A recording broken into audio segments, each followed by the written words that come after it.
అందరికీ నమస్కారం అండి. యాక్చువల్‌గా ఈ సినిమా ప్రీమియర్ వేసినప్పుడు నాకు కూడా అనిపించింది. జనరల్‌గా పెద్ద పెద్ద క్రేజ్ ఉన్న సినిమాలకి ఒకరోజు ముందు ప్రీమియర్ ఏస్తేనే టాక్ అటు ఇటుగా వస్తే చాలా డౌట్‌ఫుల్‌గా ఉంటుంది. వీళ్ళెందుకు వేస్తున్నారని జెప్పి. బట్ చూసిన తర్వాత నిన్న ఒక ట్వీట్ కూడా ఏసాను నేను యాక్చువల్‌గా. 'విజయ్ దేవరకొండకి పెళ్లి చూపులు, తిరువీరుకొచ్చేసి the great pre wedding show' అని జెప్పేసి. అంటే అదేదో రైమింగ్ బావుంది లేకపోతే దానికోసం అని గాదు. దానికి రీజన్స్ కూడా చెప్తాను ఎందుకనేది గూడా. First hero profession. దాంట్లో ఏంటంటే మనం ఫుడ్ ట్రక్ ఏదైతే ఉంటదో దాంట్లోనే ఎంతసేపు అంతేగాని అక్కడ హీరో గాని, ఎలివేషన్స్ గాని ఏముండవు. 'విజయ్ దేవరకొండ' ఎలా అయితే ఒక అతను నేచురల్ స్లాంగ్ ఉంటదో దాంట్లోనే, దీంట్లో కూడా ఏంటంటే మీరు అథెంటిక్‌గా త్రూఔట్ క్యారెక్టర్ శ్రీకాకుళం స్లాంగ్ నుంచి బయటకి రాకుండా చాలా అట్టర్‌లీ అసలు ఆయన డైలాగ్స్ రాయలేదేమో అనిపించింది నాకు.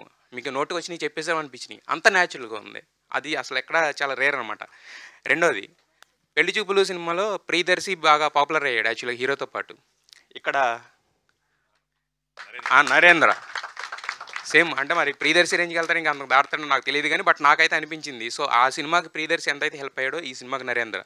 తర్వాత చూస్తే 'టీనా శ్రావ్య' యాక్చువల్‌గా దాంట్లో కూడా 'రీతు వర్మ' కూడా ఏంటంటే నేను హీరోయిన్‌ని లేకపోతే అలా ఉండాలి, ఎలా ఉండాలి అనదు. జస్ట్ ఏంటంటే ఇంట్లో ఉన్న బట్టలేదో యేసుకొచ్చి చేసినట్టు ఉంటది. సో, సేమ్ ఇక్కడ కూడా ఏంటంటే ఒక హీరోయిన్‌లాగా కాకుండా పక్కింటి అమ్మాయిలాగా జస్ట్ ఆమె బిహేవ్ చేసింది అంతే అక్కడ. తర్వాత వచ్చేసి మ్యూజిక్ డైరెక్టర్ సురేష్ బొబ్లీ గారు.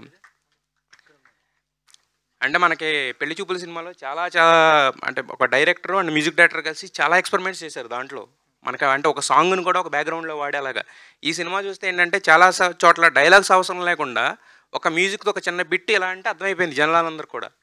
అది ఎంజాయ్ చేశాను అందరూ బేసిక్‌గా. ఏంటంటే ప్రతీది డైలాగ్స్ రాసి లేకపోతే చెప్పి అది ఇది అని చెప్పేసి. ఇంకోటేంటంటే డైరెక్టర్ గారు అంటే అసలు ఎక్కడా కూడా స్లాంగ్‌ని వదలలేదు. తర్వాత ఏంటంటే ఏదో ఇక్కడ ఈ ఒక జోకేస్తే బావుంటదో, లేదంటే ఇక్కడ సినిమా డౌన్ అవుతుందని అదేం లేదనమాట.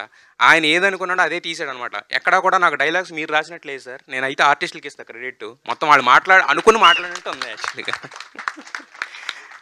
యెస్. అండ్ నెక్స్ట్ ఇంకోటేంటంటే చాలామంది అంటున్నారు మా సినిమా మిమ్మల్ని అంటే ఉన్న టీమ్‌లోనే చెప్తున్నాను. కామెడీ మేము నవ్విస్తాం అని కాదు. 2 గంటల సినిమా ఎక్కడా కూడా ఫీల్ నుంచి మిమ్మల్ని బయటకు రానివ్వదు.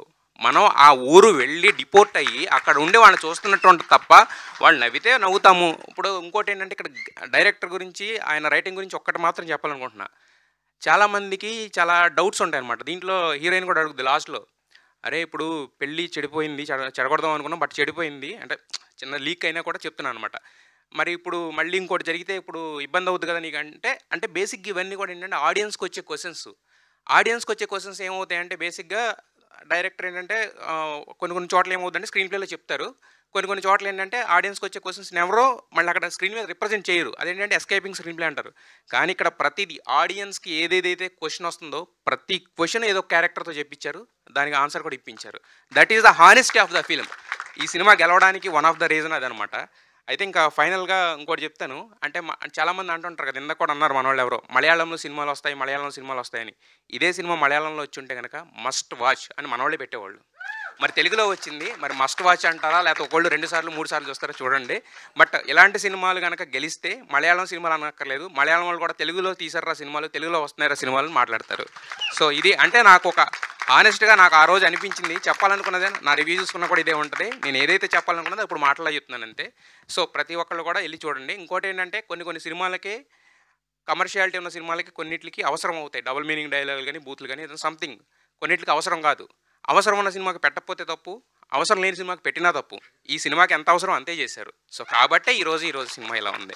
So, wish you all the best. ఇక్కడ రాశారు కదా! బ్లాక్ బస్టర్ సెలబ్రేషన్స్ అని. చాలా సినిమాలకు రాస్తుంటారు. కానీ ఇది మాత్రం రియల్ బ్లాక్ బస్టర్ సెలబ్రేషన్స్.